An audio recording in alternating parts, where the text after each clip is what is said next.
This program is provided by Universal Genesis. Okay, let's unpack this.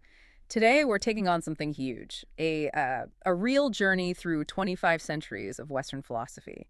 But we're not just, listing names and dates. The idea is to see it as one big story, how the main questions people asked shifted over time.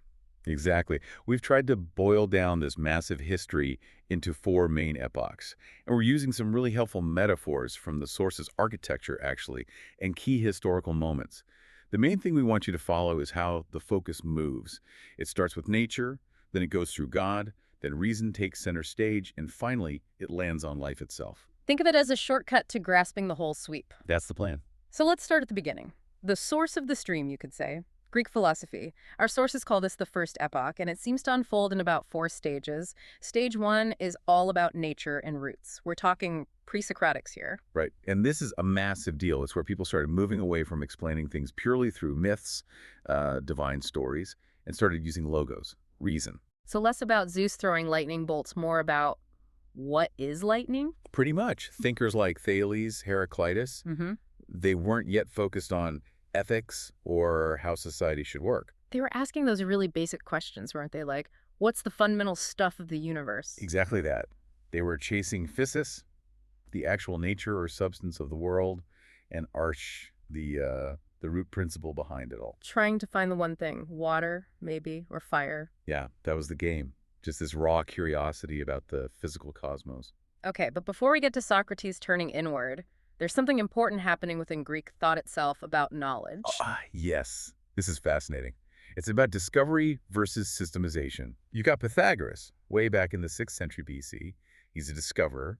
He bumps into these mathematical truths, and for him, it's almost mystical. Number is the essence of all things, he thought.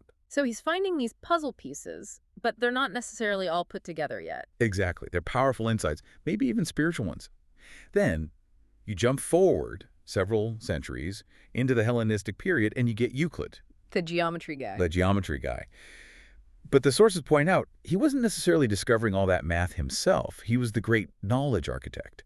He took all those earlier discoveries, the Pythagorean stuff and others, and built this incredible logical system in his elements, using axioms, proofs. Yeah. It's all structure. Turning scattered insights into a formal framework. Precisely. He organized it. That sounds like it lays the groundwork for applying philosophy more broadly. Absolutely. Because about a century after Euclid, you get Archimedes. Eureka. That's one.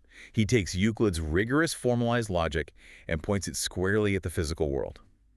Theory meets physics. That famous story, leaping out of the bath for King Hiram II in Syracuse because he figured out buoyancy. That's the moment systematic thought changes how we interact with reality.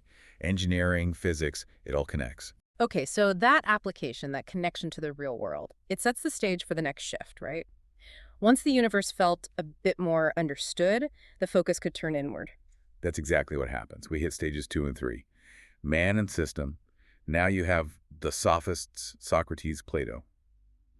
They're asking about RE2, virtue, excellence, and how society should function.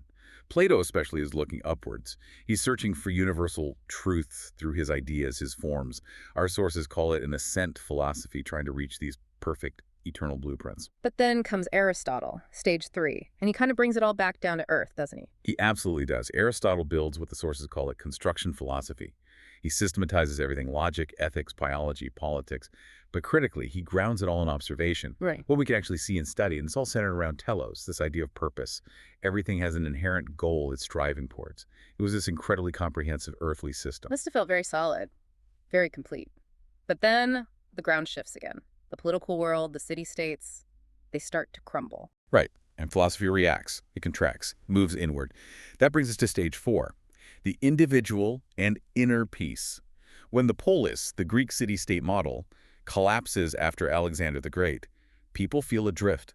So thinkers turn to what they can control themselves. The Stoics and Epicureans. Exactly. They're searching for ataraxia, peace of mind, freedom from disturbance. How can you live a good, resilient life in a chaotic world? It becomes about ethics, self-control. Okay, so the river of thought has flowed from the cosmos to society and now into the individual soul, ready for its next big turn. Which is a monumental one. Okay, yeah. This is where our sources say it gets really interesting. We're into the second epoch, the medieval bridge. Reason meets revelation. Stage 1 kicks off with Augustine. He's got this challenge. How do you square Greek philosophy, especially Plato, with this powerful new force, Christianity? Right. And Augustine performs this brilliant reinterpretation. Those ideal ideas of Plato's floating out there in some abstract realm, Augustine brings them inside. He says they exist within the mind of God. So the motto becomes, essentially, believe in order to understand. Credo in intelligam. Faith comes first, and reason operates within that framework. But wait, if they're building this new Christian philosophy, they'd surely want Aristotle, the great system builder. Where was his work during the early medieval period? Did they have it? That's a fantastic question, and a crucial piece of the story often missed in the West. For several centuries, most of Aristotle's key works were basically lost to Latin-speaking Europe. Lost. So how did they get them back? This is where the Islamic world plays an absolutely vital role. Between roughly the 8th and 12th centuries, there was this incredible flourishing of philosophy. Thinkers like Al-Farabi, Avicenna, and crucially Averroes, they didn't just preserve Aristotle. They translated him, studied him intensely, debated him, tried to reconcile his powerful logic, what they called akeley, with their own religious revelation. Why? So they were doing the heavy lifting of integrating reason and faith using Aristotle. They were. Averroes especially argued quite strongly for the independence of reason as a path to truth alongside revelation. And it was through translations from Arabic, often via Spain and Sicily, that this highly developed Aristotelian thought eventually re-entered the Latin West. Wow. That's a huge intellectual debt then. That whole circuit is fascinating. It really is. And it sets the stage for stage 4, the great synthesis of Thomas Aquinas in the 13th century. Okay, so Aquinas gets access to this recovered, sophisticated Aristotle. Yes, and he uses that powerful logical framework to build the towering structure of Catholic Orthodox philosophy. He argues for a fundamental harmony between faith and reason. For Aquinas, reason is a valid tool. It can lead you to truth, but ultimately it operates in service of and is completed by faith. It's a magnificent synthesis. But these grand systems, they never seem to last forever, do they? The medieval epoch ends with another break. Stage 5. Indeed.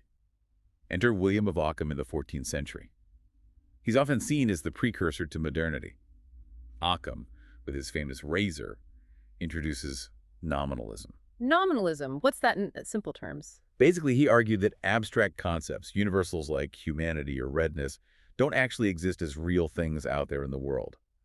Only individual things exist, individual humans, individual red objects. Okay. So how does that break Aquinas' harmony? Well, if universals aren't real, then our reason, which works with concepts, can't grasp the big universal divine truths or God's plan in the way Aquinas thought. Reason gets limited. Ockham effectively separated faith and reason again. He emphasized God's absolute power and freedom. God isn't bound by human concepts. Faith becomes a matter of belief, revelation, not rational demonstration in the same way. So reason is kind of cut loose. It can't reach God anymore. It's forced to find its own ground, its own justification, separate from theology. It creates this space, this need for reason to stand on its own 2 feet. Right. Which leads us straight into the next epoch, doesn't it? The modern drama. What does this mean for how people thought? Our sources paint this period as reason trying to build its own kingdom, its own architecture, separate from God. But it seems to end dramatically. Very dramatically. The whole modern period, from the source's perspective, is like watching architects build, rebuild, and ultimately maybe even burn down a structure for reason. So after Occam creates that separation and you have the backdrop of religious wars and the Reformation, reason needs a safe house, right? Exactly. And Descartes provides it. That's stage 2. He constructs what our sources call a shelter or a refuge for reason, a starting point safe from religious dogma. I think, therefore I am. Cogito ergo sum. That's the foundation. Pure internal certainty of the self. This kicks off scientific rationalism, the belief that we can figure out the world through our own thinking. But that didn't last unchallenged, did it? The empiricists came along. Right. Thinkers like Hume basically said, hold on, all we really have is sensory experience. Yeah. How can reason alone give us certainty about anything beyond our own minds? That skepticism really shook the foundations of Descartes' shelter. Reason needed rebuilding. Which brings us to stage 4, the colossal figure of Immanuel Kant. He rebuilds the whole thing. He does. Kant constructs this magnificent castle of reason. But, and this is key, he builds walls. He carefully defines what reason can know and what it cannot. Reason, for Kant, can only understand the phenomenal world, the world as it appears to us through our senses and cognitive structures. But what about God, freedom, the soul, the things reason couldn't prove but people still felt were important? This is where the architectural metaphor gets really specific. Kant didn't just throw them out. He built a separate place for them. Our sources call it an outbuilding, or even a separate palace. The Japanese term captures it well, sort of in the back garden of the castle of reason. A space for faith?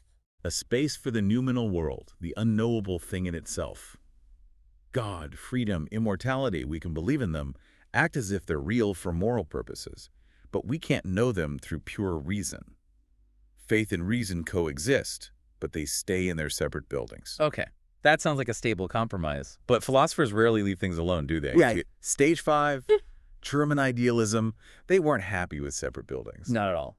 Kant built the walls, and the German idealists immediately started knocking them down. They found that separation intolerable. Fichte, Schelling, they essentially kicked open the doors of Kant's separate palace. Fichte declared the ego, the self, as a fundamental reality creating the world. Schelling looked out and saw the dynamic, living beauty of nature as the absolute. They put the human mind, or spirit, back in charge of everything. Pretty much. They paved the way for the ultimate system builder, the architect with the grandest vision. Hegel. Hegel. Okay, what does he do with Kant's castle and outbuilding? He demolishes the outbuilding completely. No more separate palace for faith.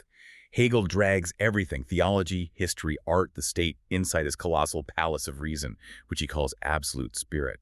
For Hegel, reason isn't static, it's historical. It unfolds through time, dialectically. Everything becomes part of this grand, self-developing rational system. Theology gets a room, but it's definitely subservient to philosophy, to reason realizing itself. Wow, that sounds totalizing. An attempt to explain absolutely everything within one rational structure. He was the peak of reason's ambition, but it sets up the final explosive act of this modern drama. Stage 6, the arsonist arrives. Nietzsche. He looks at this enormous, suffocating Hegelian palace and delivers the verdict. God is dead. Which means more than just atheism, right? Oh, much more. It's the declaration that the entire metaphysical foundation, the belief in objective truth, universal values, the whole structure holding up Western thought since Plato, certainly since Christianity integrated it, has collapsed. It no longer convinces.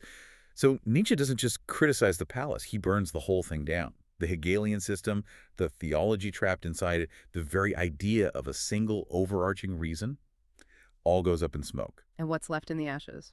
Only life. Primal, chaotic, dynamic life. And the driving force behind it, the will to power. Reason's attempt to build its ultimate kingdom ends in self-immolation. Okay, so the Grand Palace is in ruins. We're now in the contemporary era. What rises from those ashes? If we connect this to the big picture, it sounds like not just one thing, but several paths emerge. That's exactly what the sources suggest. Nietzsche's fire didn't clear the ground for one new building. Instead, it seems like 3 distinct intellectual lineages or pillars emerged, each carrying forward a different strand of that long Western tradition, almost like different philosophical DNA. Okay, what's the first pillar? The first is what the sources call the philosophy of life. This lineage taps right back into that ancient Greek, almost polytheistic vibe. Think Dionysus. It's about life force, creativity, constant change, becoming rather than fixed being. So Nietzsche himself, obviously. Bergson, Heidegger, maybe? Exactly. Thinkers who emphasize dynamism, flux, and moving beyond purely human-centered views of truth. Today you see this influencing things like object-oriented ontology, which considers the reality and agency of non-human things, or posthumanism generally. It's about process, not fixed essences. Interesting. Okay, pillar number 2. The second pillar is identified as the search for God substitutes. This carries the, let's say, monotheistic or theological DNA. It's a deep-seated drive for a single unifying system that offers purpose, meaning maybe even salvation, but secularized, stripped of the supernatural God. Like Karl Marx, that sounds like a fit. Marx is the absolute classic example, yes. He takes the structure of historical progress towards a final liberation, a kind of earthly paradise, replacing God with historical or economic forces. The shape of the belief system remains, seeking that one big answer. And how does that play out today? Well, the sources point towards things like technotheology. The belief that technology, maybe AI or perhaps the global market, can solve all our problems, offer perfection, maybe even overcome death. These become new kinds of secular gods, promising total solutions, still searching for that single overarching fix. Still chasing that one big system. Got it. And the third pillar? The third pillar is existential philosophy. Its roots go back to that individual focus we saw with the Stoics in late antiquity. The DNA here is about inner freedom, ethical choice, and taking responsibility for your existence in a world that doesn't give you a pre-written script or objective meaning. Kierkegaard, Sartre, Camus, those figures. Precisely. When the big systems, God, reason, history, fail to provide ultimate answers, the focus shifts back to the individual. How do you live authentically? How do you create meaning? So if life philosophy is about becoming, and the God substitutes are about system, existentialism is about being and acting responsibly within the chaos. That's a great way to put it. And this lineage evolves into contemporary concerns around personal ethics, the ethics of care, how we relate to each other in a world without those old certainties. Okay, 3 distinct paths emerging from the ashes. But the sources seem to suggest one might be gaining ground now. Yes, this is a fascinating concluding point from our material. The suggestion is that the philosophy of life lineage, the one tracing back to that Greek polytheistic generative worldview, seems to be becoming the most influential current in the 21st century. It might mark a really fundamental shift away from that 2,000-year quest for the single, correct, all-encompassing system, whether that system was built around God or reason or some secular ideology. Wow. Okay, so to recap this whole journey, we started with the Greeks searching for the essence of nature, Physis. We say the medieval thinkers build this incredible synthesis connecting it all to God. Then the moderns built this amazing, complex palace of reason, only for it to dramatically collapse. And now, out of that collapse, we have these 3 streams: life, the search for new systems, and individual existence. It's a journey from one kind of truth to, potentially, many. And to bring it back to you, the listener, think about this. For most of Western history, from Augustine right through to Hegel, the underlying quest was often for that single ultimate truth, that one grand system, a very monotheistic way of thinking, intellectually speaking. But if our sources are right, and the dominant direction now is more towards this philosophy of life, maybe even a return to a kind of polytheistic worldview, where multiple truths, values, and ways of being coexist, well, that raises a question. If that singular palace of reason truly has burned down, what kind of intellectual or ethical structure do you need to build for yourself? How do you navigate a world that might be defined not by one truth, but by many? This program is provided by Universal Genesis.